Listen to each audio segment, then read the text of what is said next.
प्रिय मित्रों, आपके सामने आज मैं विद्यार्थी के 5 लक्षण बताने जा रहा हूँ। यह विचार अवश्य ही विद्यार्थी के जानने योग्य हैं। चलिए देर न करते हुए जल्दी शुरू करते हैं। आज का यह शुभ विचार विद्यार्थियों के लिए काफ़ी महत्वपूर्ण है, क्योंकि इस विचार में हम विद्यार्थी के 5 लक्षण जानने वाले हैं। हर व्यक्ति अपने जीवन में कभी न कभी विद्यार्थी जरूर रहता है, और यदि आप इस समय विद्यार्थी हैं, यानी कि स्कूल या विश्वविद्यालय में पढ़ रहे हैं, तो एक विद्यार्थी होने के नाते आपको अच्छे विद्यार्थी के लक्षण क्या होने चाहिए, इसकी जानकारी जरूर होनी चाहिए। विद्यार्थी किसे कहते हैं? विद्यार्थी 2 शब्दों से मिलकर बना होता है, विद्या जोड़ अर्थी। विद्यार्थी हम उस व्यक्ति को कहते हैं जो अपने जीवन में कुछ सीख रहा हो। जैसे जब हम छोटे होते हैं तो हमें विद्यालय भेजा जाता है पढ़ने के लिए, और हम वहाँ पर पढ़ना सीखते हैं, तो इस प्रकार से हम विद्यार्थी हुए। इसे और भी आसान भाषा में कहें तो विद्यार्थी का मतलब होता है शिक्षार्थी। विशेष रूप से जो स्कूल या विश्वविद्यालय में जाता है उसे हम विद्यार्थी कहते हैं। विद्यार्थी होने की कोई आयु सीमा नहीं होती।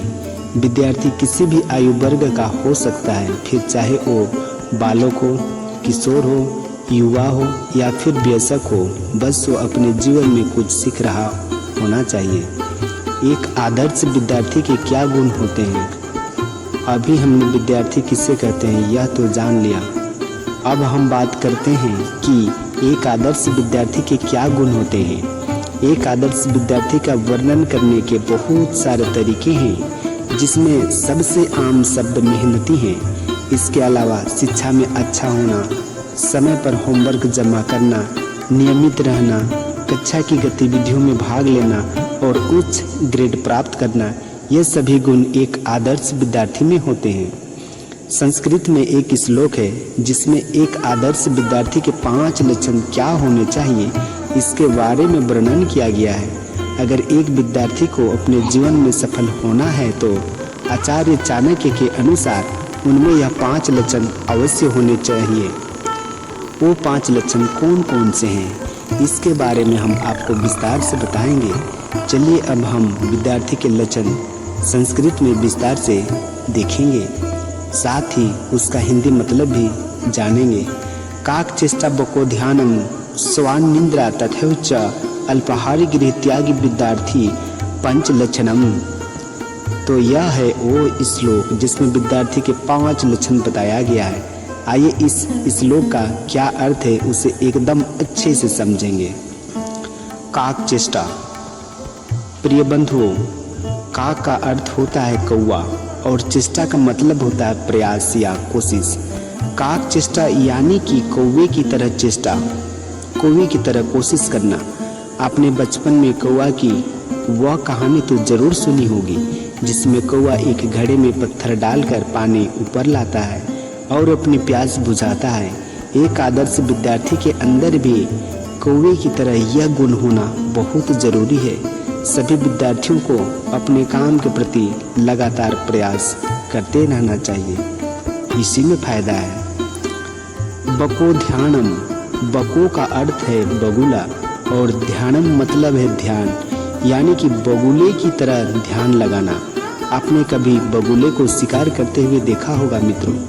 यदि नहीं तो आप एक बार जरूर देखिए किस तरह से बगुला पानी में एक टांग पर खड़े होकर अपने लक्ष्य यानी कि मछली पर अपना पूरा ध्यान केंद्रित करता है, और जैसे कि उसे मछली दिखती है वह उसे तुरंत पकड़ लेता है और खा जाता है।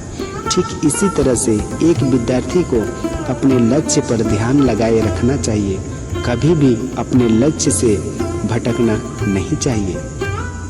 स्वानिंद्रा। स्वान का अर्थ है कुत्ता और निंद्रा का मतलब है नींद यानी सो जाना, यानी कि कुत्ते की तरह नींद होनी चाहिए। स्वान यानी कि कुत्ते की नींद ऐसी होती है कि जरा की आहट होते ही वह जाग जाता है। कुत्ता नींद के नियंत्रण में नहीं रहता, बल्कि नींद को अपने नियंत्रण में कर लेता है। एक विद्यार्थी को भी स्वान की तरह ही सोना चाहिए। विद्यार्थी के लिए 7 से 8 घंटे की नींद काफ़ी होती है। इससे ज़्यादा सोने से सुस्ती बढ़ती है और फुर्ती कम होती है।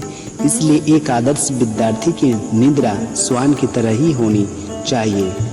अल्पाहारी भोजनम, अल्पाहारी का मतलब होता है कम खाने वाला। एक विद्यार्थी को हमेशा भोजन पर्याप्त मात्रा में करना चाहिए, क्योंकि जरूरत से ज़्यादा भोजन करने से सुस्ती आती है, जिसके कारण विद्यार्थी ध्यानपूर्वक अपना कार्य नहीं कर पाते हैं, ठीक से पढ़ाई नहीं कर पाते हैं, किसी चीज़ को याद नहीं कर पाते हैं। एक आदर्श विद्यार्थी को कभी भी ज़रूरत से ज़्यादा भोजन नहीं करना चाहिए। गृह त्यागी, गृह त्यागी का मतलब होता है घर को त्यागने वाला या घर से दूर रहने वाला।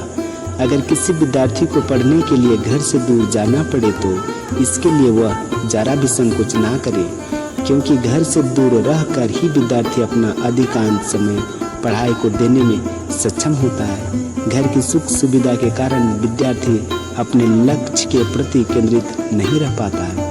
इसलिए एक आदर्श विद्यार्थी गृह त्यागी होना चाहिए, यानी कि घर की मोह माया में नहीं पड़ना चाहिए। प्रिय बंधुओं और छात्रगण बंधुओं, आप लोगों को कैसा लगा आज के कड़ी में?